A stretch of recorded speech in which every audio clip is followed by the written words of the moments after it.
안녕하십니까. 최종인 원장입니다. 드디어 전기자기약 마지막 9장입니다. 전기자기약을 공부하신 분들은 이렇게 어떤 분들은 자기약 할만하다 하시고요. 어떤 분들은 도저히 못하겠다 하시고, 근데 중요한 거는 도저히 못하겠다 하셨던 분들도 포기하지 않으시면은 이겨낼 수 있다는 겁니다. 그런 분들이 정말 못하겠다, 자기약은 정말 때려 죽여도 못하겠다 하셨던데, 2번, 3번 반복하시면은, 이거 귀신같이 있죠. 귀신같이 더 한 번 볼 때마다, 2번 볼 때마다, 3번 볼 때마다 점수가 더 잘 나오게 됩니다. 이게 왜 그러냐면, 공식이 친근해지고, 용어가 친근해지고, 이런 것들 때문에 그래요. 그래서, 말씀드렸지만, 포기만 하지 않는다면은, 충분히 이겨낼 수 있다는 겁니다. 네, 조금 수학을 잘하고 못하고 그 다음에 이해도가 빠르고 늦고 이런 차이도 있겠지만은 포기하지 말고 계속 해보시면은 충분히 이겨낼 수 있다고 다시 말씀드리면서 9장 시작을 하겠습니다. 9장 제목이 전자장입니다. 전자장은 뭘까요? 전자장은 우리가 앞에서 배웠던 1장 빼고요. 2장에서 5장, 6장에서 8장까지 했던 그 전계와 자계를 합하는 겁니다. 전계와 자계를 합한 것이 전자장이에요. 근데 우리가 전자파 들어보셨죠? 전자파. 이것도 전자장이 전계와 자계가 함께 있는 공간을 얘기하고, 전자파는 전파와 자파를 합쳐서 전자파라 그럽니다. 그래서 이번 장에서는 보통 유도를 하고 이렇게 하는데, 개념을 설명하고 하는데, 이번 장에서 공식 암기 위주로 공부를 해주시기 바랍니다. 거의 정리하는 그런 파트가 되겠습니다. 그러면 1번에 변이 전류가 있습니다. 변이 전류가 있는데, 이 부분은 5장에서 전류를 하면서 했었습니다. 보세요. 한번 할게요. 일단 전도 전류 합니다. 전도 전류 밀도는 뭐예요? 전도 전류 밀도는 K 혹은 로우분의 2죠. 도전율 곱하기 전개 혹은 고유저항분의 전개가 됩니다. 그 다음에 변이 전류 밀도는 얼마요? 라운드 T분의 라운드 D 혹은 라운드 T분의 엡실론 라운드 E죠. D는 엡실론이기 때문에 라운드 T분의 엡실론 라운드 E가 됩니다. 그래서 전도 전류 밀도, 변이 전류 밀도 이렇게 됐고요. 실제 변이 전류라는 것은 우리가 이 뒤에 있는데 맥스웰 있죠. 이번 장에서 굉장히 중요한 사람입니다. 맥스웰이라는 사람이 이 개념을 도입했어요. 변이 전류의 개념이라는 것을 맥스웰이라는 사람이 처음 발견을 했다는 겁니다. 그래서 전도 전류와 변이 전류, 요거 기억해 주시고, 요거 전속 밀도의 시간적인 변화 혹은 전개의 시간적인 변화. 즉, 전개가 시간적으로 변하면 변이 전류가 생긴다. 그리고 이 변이 전류가 뭘 만든다? 자계를 만든다는 겁니다. 자계는 우리가 6장에서 했었죠. 얼마? 로테이션 H는 I인데 이것이 IC 플러스 ID고, 얼마?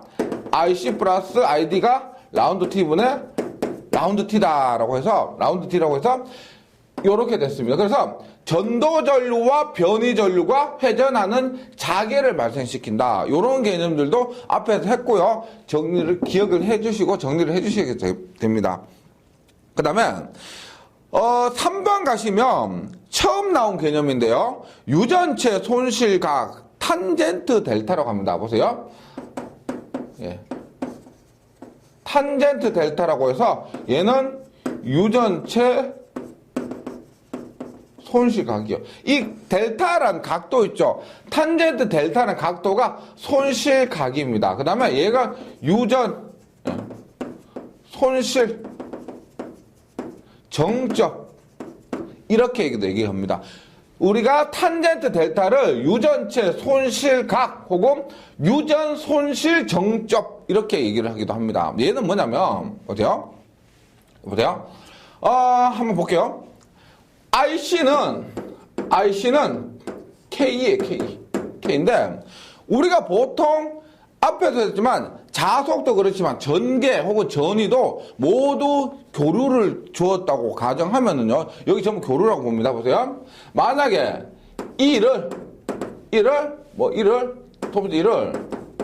EM 사인 오메가 T 이러한 교류의 전개를 줬다고 하면은, 교류의 전개를 줬다고 하면 KEM의 사인 오메가 t입니다. 그럼 보세요. 얘를 극형식으로 나타내는 거로 합니다. 얘는 극형식이라는 것은 우리가 회로 이론 2장에서 배우는 건데요. 그 파트를 공부했다 치고 제가 하겠습니다. 이 부분 따로 설명드리기 많고요. 그래서 극형식에 대해서 알고 있다고 생각하고요. 제가 수업을 진행합니다. K의 0도라고 합니다. 보세요. 오메가 t에서 위상이 0도예요. 위상이 0도. 오메가 t 플러스 세타가 있는데 이 세타가 없기 때문에 0도가 됩니다. 그 다음에 id를 보세요. id는 보세요. 엡실론 라운드 t분의 라운드 2인데 EM의 사인 오메가 t예요. 그러면 엡실론에 앞에서 사인 오메가 t 미분하면 뭐가 된다? 오메가가 앞으로 나오고 EM의 얼마? 사인 오메가 t 미분하면 코사인 오메가 t가 됩니다. 코사인 오메가 t. 그러면 코사인 오메가 t는 엡실론 오메가 EM의 코사인은 사인보다 위상이 90도 빠릅니다. 코사인은 사인보다 위상이 빨라요. 그래서 EM의 얼마? 사인 오메가 t 플러스 90도 이렇게 쓸 수가 있어요. 그래서 얘를 극형식으로 나타내면 오메가 엡실론 2에 얼마? 90도가 된다는 거죠. 90도. 우리가 이러한 전개를 줬을 때 전도전류는 이렇게 되고 변이전류는 이렇게 된다는 겁니다. 즉 위상의 차이가 존재를 한다는 겁니다. 그럼 얘를 우리가 직교좌표기에 나타내보면 이렇게 돼요. 보세요. IC는 KE의 0도입니다. 0도. 0도는 이렇게 돼요. IC가 돼요. IC. 그 다음에 ID는 뭐냐? 오메가 엡실론 2의 위상이 90도가 돼요. 위상이 90도. 이것이 ID가 됩니다. ID. 그러면 IC와 이렇게 ID가 이루면 요 놈을 우리가 뭐라고 한다? 전체 전류 I가 된다는 겁니다. 즉 전도 전류 밀도와 변이 전류 밀도를 합한 것, 이것이 전체 전류 I가 되고요. 지금 얘기하는 이 탄젠트 델타 있죠? 앞에서 했던 보세요. 탄젠트 델타에서 이 델타는 뭐냐면 요 각도를 우리가 델타라고 한다는 겁니다. 델타. 보세요. 그러면 요게 델타, 요거 수직이죠. 수직입니다. 그러면 탄젠트 델타는 뭐냐? 보세요. 요것이 수직이고 요게 세타이기 때문에 요거분의 요거요. 즉 뭐다? ID분의 IC가 된다는 겁니다. 탄젠트 델타는 ID분의 IC가 돼요. ID분의 IC. 즉 변이 전류분의 전도 전류가 됩니다. 그러면 앞에다 보세요. 변이 전류 얼마였어요? 오메가 엡실론이죠. 오메가 엡실론이고 각도는 무시하고요. 여기에서 전도 전류는 K가 돼요. K. 따라서 약보다 얼마? 오메가 엡실론분의 K. 따라서 오메가는 우리가 각속도라고 해서 각주파수라고 해서 오메가는 2파이 F가 돼요. 2파이 F 엡실론분의 K가 된다는 겁니다. 그래서 우리가 유전체 손실각 혹은 유전 손실 정점 탄젠트 델타는 이것을 얘기하는 거예요. 2파이 F 엡실론분의 K 값이다. 요것을 기억을 해주셔야 됩니다. 유전 손실 정점 유전체 손실각은 2파이 F 엡실론분의 K예요. 그럼 지금 교재에서 보시면은 탄젠트 델타는 ID분의 IC는 2파이 F 엡실론분의 K라고 되어 있죠. 요 유도까지 나와 있으니까 요거 그 구장에서는요 종종 출제가 되는 문제입니다. 자주 출제되는 문제예요. 조금 과정은 어려웠지만은요 요거 기억을 해주시기 바랍니다. 그래서 전도 전류 밀도와 변이 전류 밀도는 위상차가 90도가 되고 그 다음에 이 탄젠트 델타는 이만큼의 크기를 가진다는 겁니다. 그런데 얘가 의미하는 게 뭐냐면은요 보세요. 얘가 의미하는 게 만약에 탄젠트 델타가 1이라고 하면은 탄젠트 델타가 1이라면은 45도입니다. 45도. 45도. 탄젠트 45도일 때 1이에요. 45도란 말은 IC와 ID가 같다는 얘기입니다. 전도 전류 밀도와 변이 전류 밀도가 같다는 거예요. 그럼 전도 전류 밀도는 뭐냐고 했다? 우리가 전도 전류는 도체에 흐르는 것이고 얘는 뭐다? 유전체에 흐르는 거예요. 유전체. 즉 전련체에 흐르는 거예요. 전련체. 그래서 얘가 의미하는 건 뭐냐면은 얘가 각도가 몇 도냐에 따라서 이 크기가 얼마냐에 따라서 도체냐 부도체냐를 우리가 판단할 수가 있다는 겁니다. 이게 만약에 1보다 크다. 1보다 크다는 말은 이 탄젠트 델타가 45도보다 크다는 얘기입니다. 45도보다 크다면 이렇게 되는 거예요. 그럼 뭐다? 이렇게 돼요. 45도 크면 만약 60도다. 그러면 얘는 이렇게 되니까 이거는 도체다. 도체에 가깝다. 만약에 30도다. 이렇게 돼요. 그러면 1보다 작죠? 그러면 얘는 부도체에 가깝다. 이것을 판단할 수가 있다는 겁니다. 그런 의미에서 탄젠트 델타, 유전 손실 정적 요것이 되고요. 실제 우리가 케이블 같은 데서 이러한 값들을 현장에서도 탄젠트 델타 값을 측정을 해요. 그래서 현장에서 이것도 중요한 요소가 됩니다. 탄젠트 델타. 예. 그 다음에 임계주파수 뭐라고 되어 있죠? 도체와 유전체를 구분하는 임계점에서의 주파수라고 했죠. 뭐다? 앞에서 했죠? 임계란 것은 탄젠트 델타가 1이에요. 보세요. 다시. 탄젠트 델타가 1인데 이것은 ID분의 IC를 얘기합니다. ID분의 IC가 1이다. 이 말은 무슨 말이에요? ID와 IC가 같다는 얘기죠. 맞죠? 그러면 ID는 앞에서 얼마였어? ID는 얼마?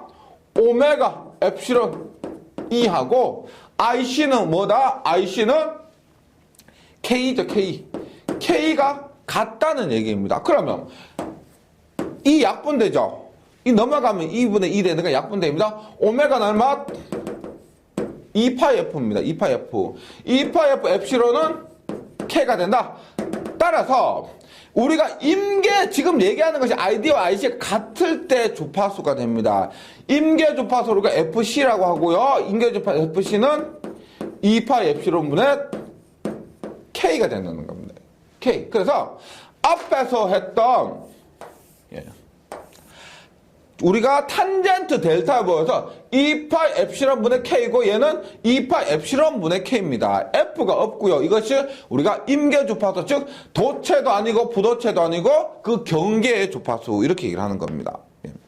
그 다음에 탄젠트 델타는 어떻게 돼요? 탄젠트 델타는 보세요. 요게 뭐예요? 앞에 됐죠? 2파이 엡실론분의 K에 2파이 엡실론분의 K에 뭐다? F분의 1만 F분의 1하면 탄젠트 델타가 된다 했습니다. 맞죠? 여기에 F분의 1 곱하면 탄젠트 델타가 했으면 따라서 탄젠트 델타를 우리가 어떻게 구할 수가 있다? 요 놈은 FC죠. FC에 따라서 F분의 FC 임계 주파수. 지금 F분의 주파수분의 임계 주파수. 이것을 우리가, 탄젠트 델타라고 다른 공식을 쓸 수가 있다는 겁니다. 즉, 요 놈을 어떻게? F분의 FC로 나타낼 수가 있다는 거예요. 요 부분 말씀드렸지만 생각보다 종종 출제가 됩니다. 그래서 요거까지 해서 한번 정리를 좀 해주시기 바랍니다. 제가 이 과정을 빼더라도요, 이 개념하고 이 노란색으로 칠하는 공식 같은 거 있죠. 요거까지는 꼭 좀 정리를 해주시기 바랍니다. 요거 변이 전류였고요. 그 다음에 맥스웰의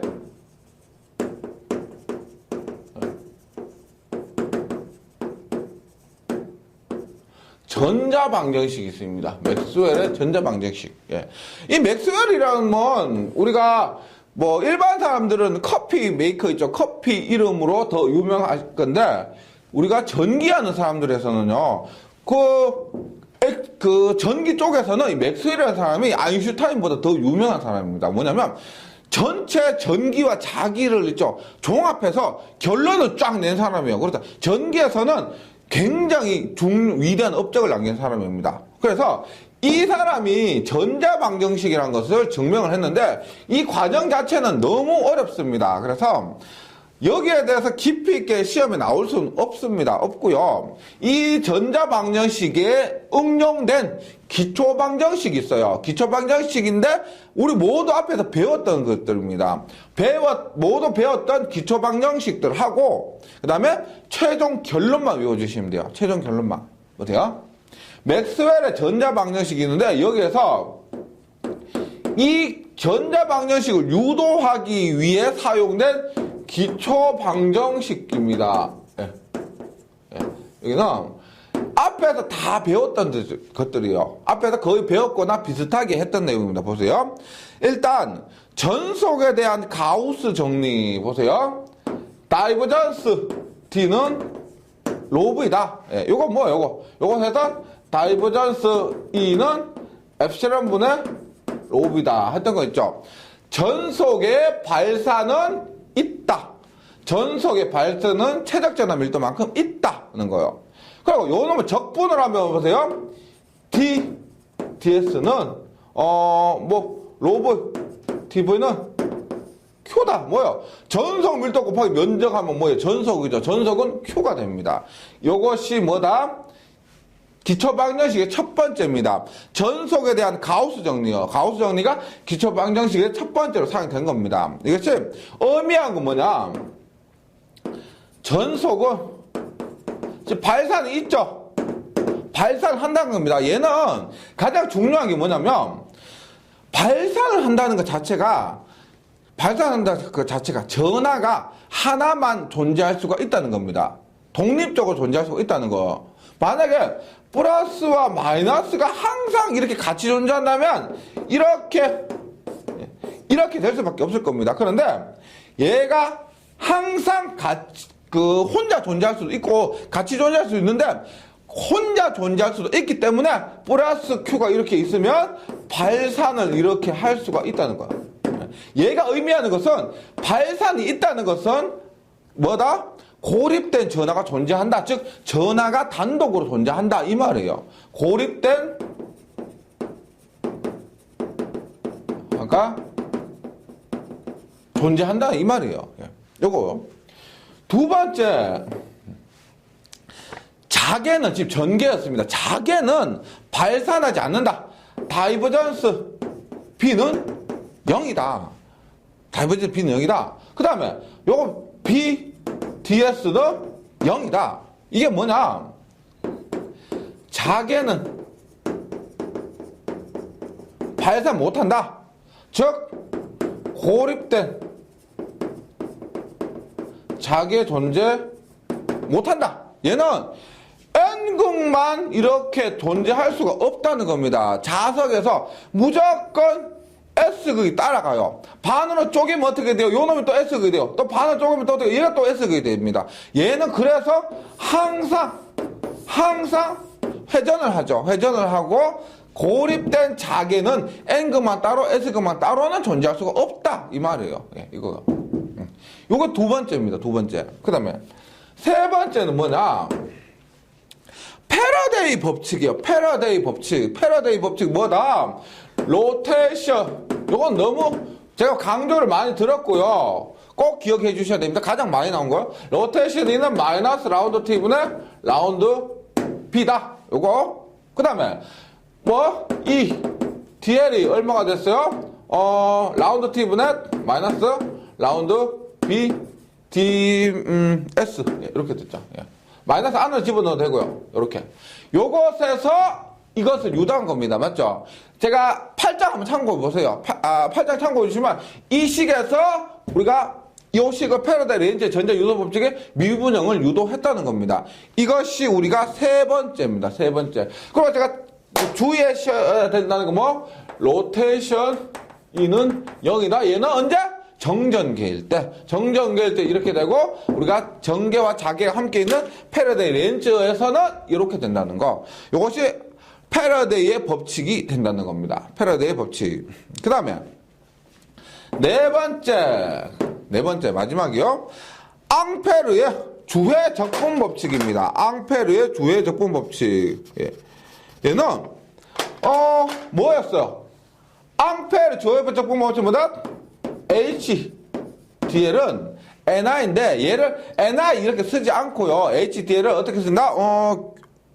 요렇게 적분 미분형 먼저 쓸게요. 미분형. 예.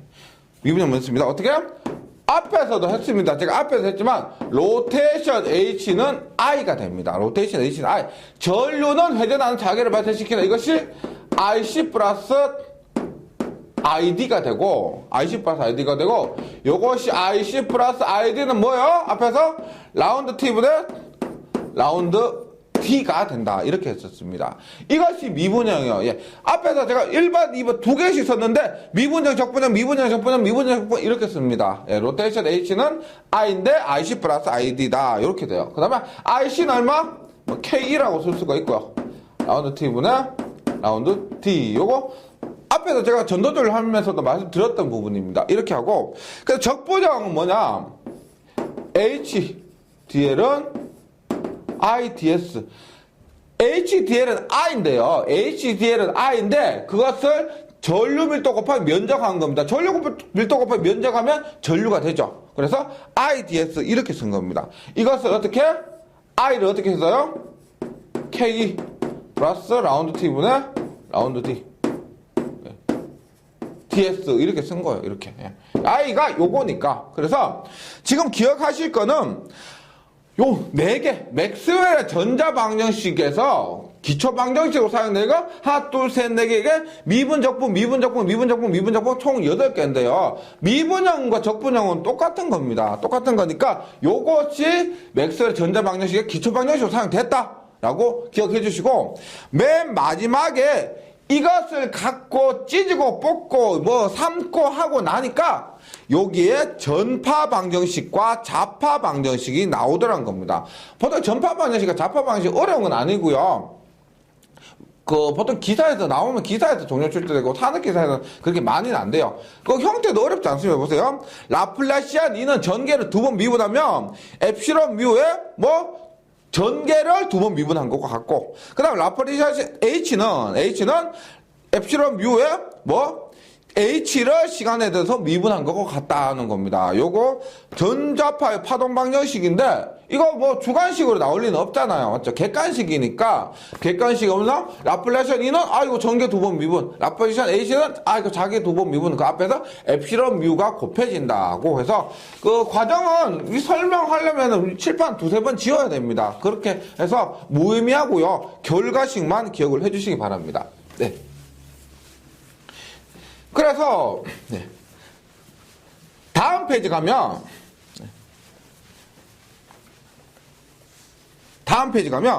그렇게 유도한 이렇게 전자파의 파동 방정식이 있습니다. 그것을 가지고 전자계를 해석을 한다는 겁니다. 해석을 하는데 여기서 결과만 기억해 주시면 됩니다. 결과만 외워 주셔야 돼요. 보세요. 전자파란 것은 전개와 자개와가 연속적으로 맞물려서 공간에 방사되는 파. 근데 우리가 보통 전자파라 하기보다는 전파라고 해요. 전파라고 많이 합니다. 전자파 많이 들어보셨죠? 전파도 많이 들어보셨죠? 왜 그러냐면 전개가 있죠. 자개보다 377배 커요. 다음 페이지 합니다. 그래서 전자파를 전파라고 얘기도 합니다. 그러니까 전자파가 있는데 전파가 자파보다 377배가 크기 때문에 보통 전파라고 얘기도 하기도 하고 전개를 기준으로 더 얘기를 합니다. 그래서 전자파는 일반적으로 전개와 자개 연속적으로 맞물려 있는데 수평 편파와 수직 편파가 있는데 얘는 전개 기준으로 해요. 말씀드렸죠? 전개가 훨씬 더 크기 때문에. 수평 편파는 전개의 벡터가 대지와 수평으로, 수직 편파는 전개의 벡터가 대지와 수직으로 형성되는 파입니다. 그러면 전자파가 여러 가지가 있는데 그 중에서 평면 전자파, 가장 기본적인 전자파입니다. 가장 기본적인 전자파에 대해서 한번 보는데 그림이 있죠. 어떻게 가냐면 보세요. 조금 이해를 돕기 위해서 이렇게 합니다. 보세요.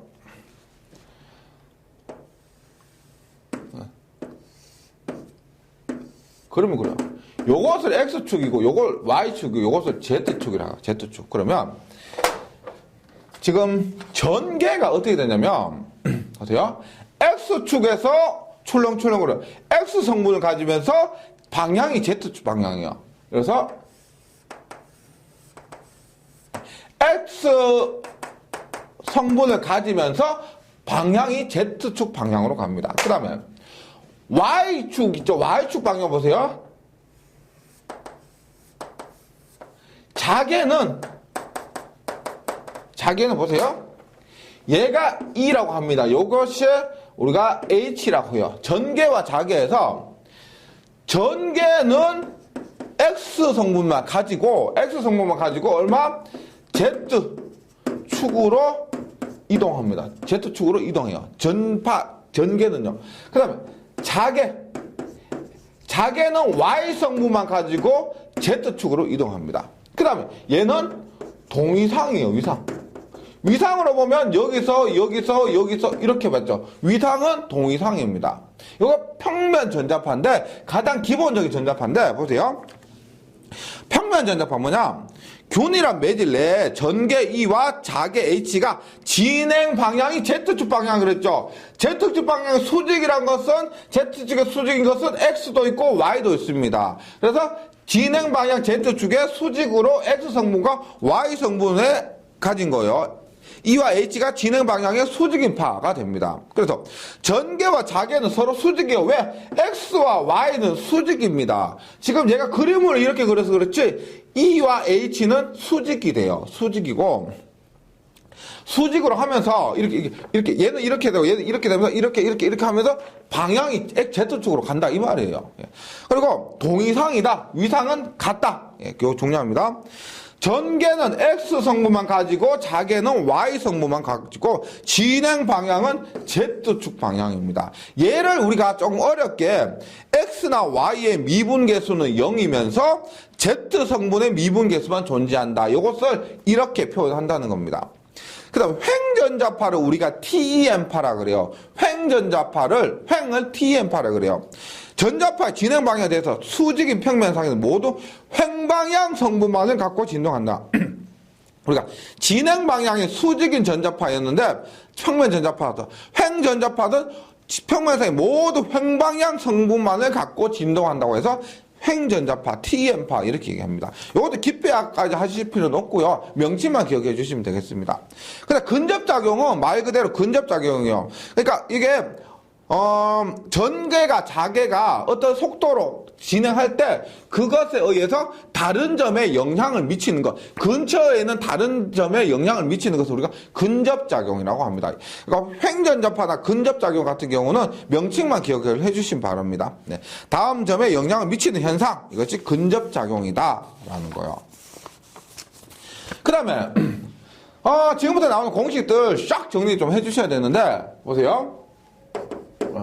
뭔가 전파 속도가 있습니다. 전파 속도는 외워주셔야 됩니다. 요것이 보세요. 전파 속도가 있는데 얘는 우리가 앞에서 했던 뭐예요 이거?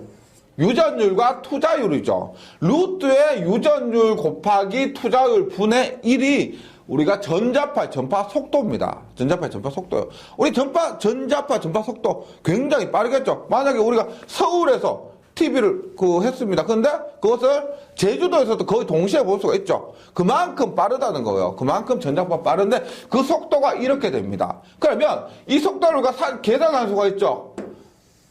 엡실론은 엡실론 제로, 엡실론 S. 뮤제로는 뮤제로, 뮤는 뮤제로 뮤S. 분의 1이에요. 그럼 얘를 요것 따로 해봅니다. 얼마? 루트 엡실론 제로, 뮤제로 분의 1 곱하기 루트 엡실론 S, 뮤S 분의 1 이렇게 따로 나타낼 수가 있습니다. 그러면 보세요. 엡실론 제로 뮤제로 봐요. 엡실론 제로 뮤제로 얼마요? 엡실론 제로는 36파이분의 10의 마이너스 9승 곱하기 뮤제로는 4파이 곱하기 15 마이너스 7승이에요. 분의 1 곱하기 루트의 엡실론 S 뮤S 분의 1이 됩니다. 네. 계산기로 한번 두드려 보세요. 요거 계산기로 직접 두드려 보시면 얼마가 나오느냐면 3 곱하기 10의 8승이 나옵니다. 곱하기 루트의 엡실론 S 뮤 S 분의 1이 나와요. 1. 당연히 지금 속도를 얘기하고 있습니다. 속도가 얼마냐? 단위는 미터 퍼 세커가 돼요. 미터 퍼 세커. 그래서 우리가 전자파의 이동 속도는 이렇게 되는 거. 이렇게. 예, 이렇게 된다. 요거 좀 외우고 계신 분 많으실 거예요. 비타의 속도요. 비타의 속도. 비타의 속도가 3 곱하기 10의 8승 미터 퍼 세컨입니다. 1초에 이만큼 간다. 1초에 지구를 7바퀴 반 돈다는 거 있죠? 그거 요거. 3 곱하기 10의 8승. 그 다음에 만약에 공기 중이다. 근데 우리가 대부분 전자파가 이런 데 쓰이죠. 가장 대표적인 것이 안테나에서요. 안테나에서 전파를 딱 쏴요. 전파를 딱 쏩니다. 그러면 그것을 받아서 증폭을 시켜요. 만약에 서울에서 안테나를 쐈다. 그럼 대전에서 그 안테나를 받아서 큰 도시마다 산 꼭대기에 안테나 있죠. 그것을 받아서 증폭을 시켜서 우리가 TV 신청하고 하는 겁니다. 네, 그럴 때 이것이 대부분 공기 중으로 방사가 됩니다. 맞죠? 공기 중 얼마? 엡실론 S는 뮤 S는 1이죠. 공기 중에서는 이렇게 됩니다. 따라서 공기 중에서 V는 얼마? 얘가 1이니까 3 곱하기 10의 8승 미터 퍼 세컨 이렇게 된다는 거죠. 이렇게. 그 다음에 요거 전파 속도 꼭 기억을 해 주셔야 됩니다. 요거. 예. 그 다음에 보세요. 고유 임피던스, 파동 임피던스, 특성 임피던스가 있습니다. 고유 임피던스, 파동 임피던스, 특성 임피던스. 얘가 뭐냐면 똑같은 거예요. 회로 이론에서 그대로 하고요. 전력공학에서도 나옵니다. 고유 임피던스.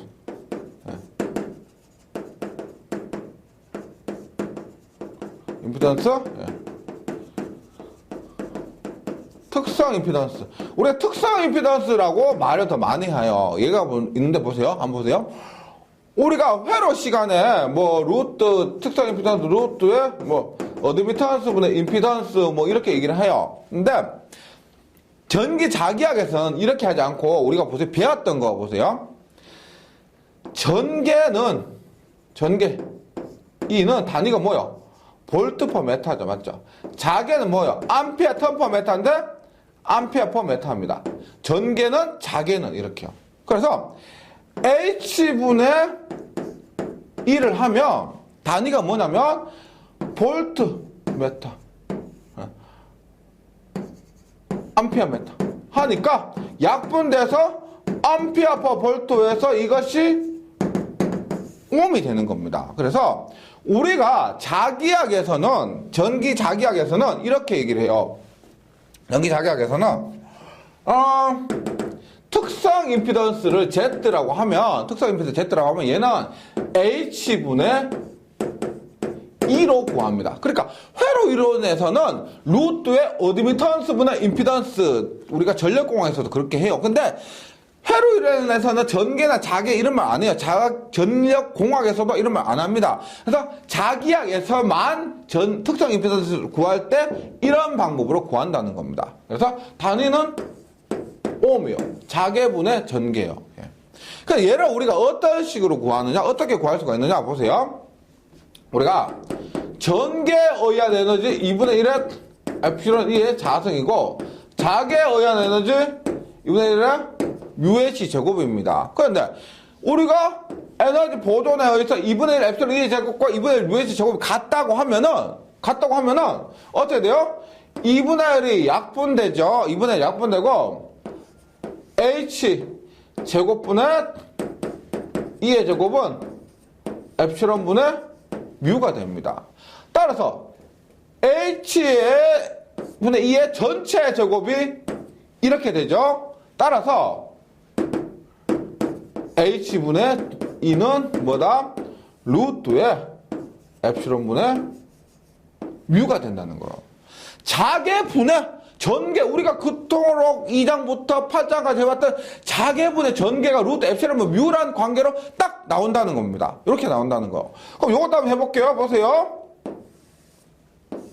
엡실론은 엡실론 제로, 엡실론 S. 뮤는 뮤 제로, 뮤 S가 돼요. 그러면 앞에서와 똑같이 보세요. 이렇게 구분을 합니다. 엡실론 제로분의 뮤 제로 곱하기 엡실론 S분의 뮤 S가 돼요. 그러면 보세요. 엡실론 제로 36파이분의 10의 마이너스 9승 분의 뮤 제로 얼마? 4파 곱하기 10의 마이너스 7승 곱하기 엡실론 S분의 뮤 S를 하니까 요거 한번 계산을 해보세요. 요거 한번 계산해보세요. 얼마가 나오느냐? 루트 안에서 계산하면 120파이가 나와요. 120파이. 혹은 120 곱하기 파이 해보세요. 120 곱하기 파이 하면 377이 나옵니다. 377 엡실론 S분의 뮤 S 이렇게 나와요. 그래서 보세요. 지금 여기에서 우리가 특성 임피던스를 안 것을 얼마? H분의 2라고 했어요. 특성 임피던스 H분의 2라고 했습니다. 근데 이 값이 얼마가 나오더라? 얼마? 128 엡실론 S분의 뮤 S 혹은 파이에 그 3.14 곱한 것 뿐입니다. 377에 엡실론 S분의 뮤 S가 돼요. 만약에 공기 중이면 뮤 S와 엡실론 S는 1이니까 Z0는 얼마가 나온다? 128 혹은 377 이렇게 나온다는 거죠. 이렇게. 그럼 보세요. 결론적으로 H분의 2가 그렇게 복잡했던 H분의 2가 그냥 377이 나온대요. 그럼 2는 얼마다? 377 H는 얼마다? 377분의 1 2가 된다는 거예요. H는 377분의 2. 요것은 얼마? 2.65 곱하기 10의 마이너스 3승 2. 이렇게도 나옵니다. 이렇게도. 그래서 보세요. 요거 다 기억하셔야 돼요. 보세요.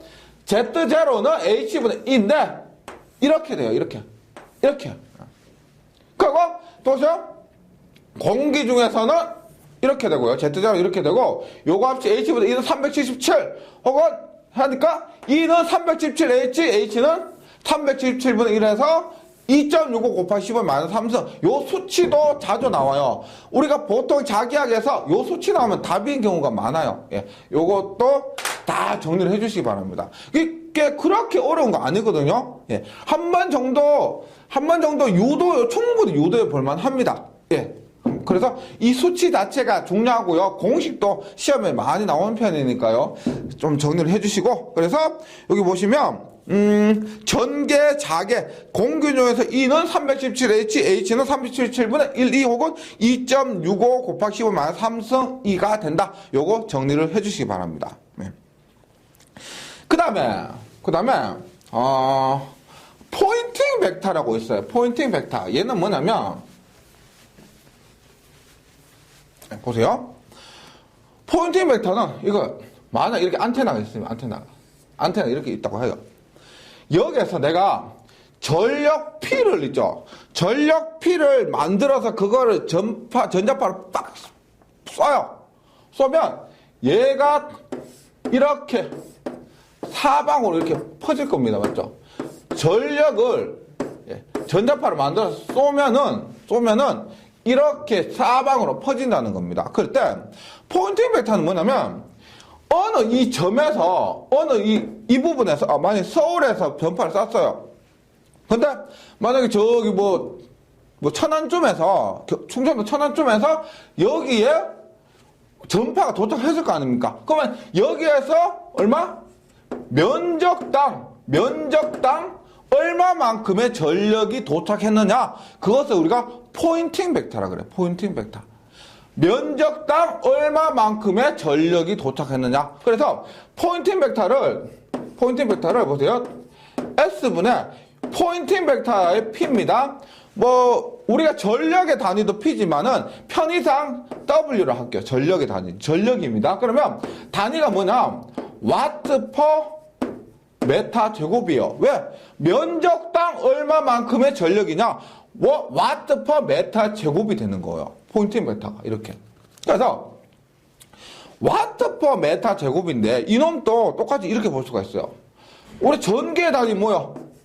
볼트 퍼 메타. 자기의 단위 뭐요? 암페어 퍼 메타. 얘 한번 곱해봐요. E와 H를 곱하니까 얼마가 된다? 볼트 암페어 퍼 메타 제곱이 됩니다. 볼트 암페어 퍼 메타 제곱. 전압 곱하기 전류가 뭐다? 전력이다. 와트 퍼 메타 제곱. 이렇게 볼 수가 있다는 겁니다. 이렇게요.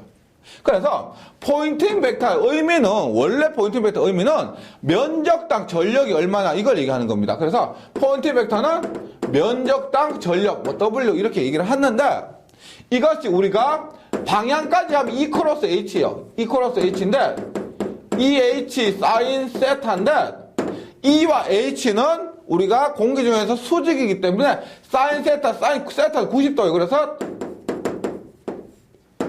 EH가 된 겁니다. 포인팅 벡터도 EH가 되는 거예요. 그 다음 우리가 EH 얘는 포인팅 벡터에서도 쓰고요. 전자파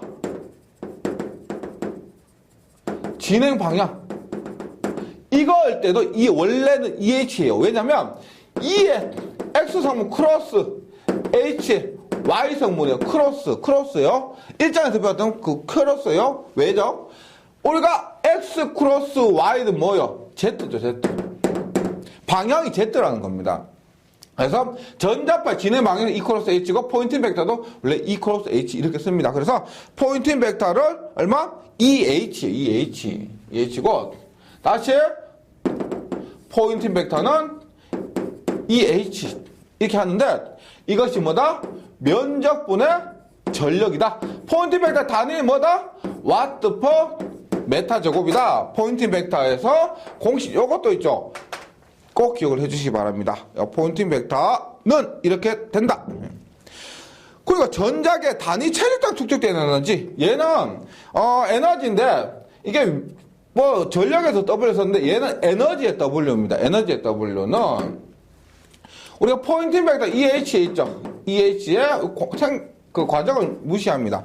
루트의 엡실론 뮤 EH예요. 그래서 얘는 최적당 에너지이기 때문에 줄 퍼 세제곱미터입니다. 그렇게 얘는 그렇게 뭐 자주 나온 공식이 아닌데 혹은 최적당 에너지, 얘는 면적당 전력이요. 포인트 벡터 면적당 전력, 최적당 에너지는 루트 엡실론 뮤 EH가 된다. 이렇게 기억해 주시고요. 그 다음에 마지막으로 파장은 람다면서 단위는 메타가 됩니다. 람다, 메타. 파장은요. 람다, 메타. 우리가 보세요. 속도는 뭐야?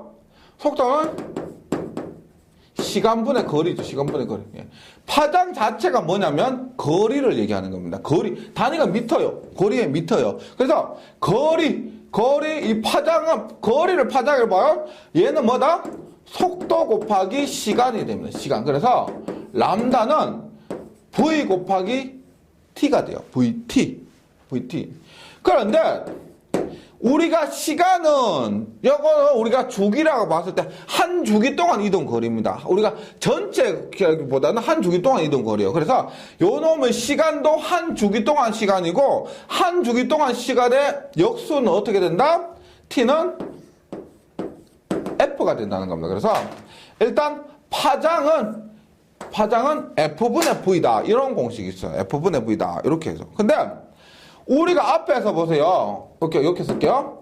F분의 1에 V는 전자파의 속도 V는 얼마? 루트 엡실론 뮤분의 1이었죠.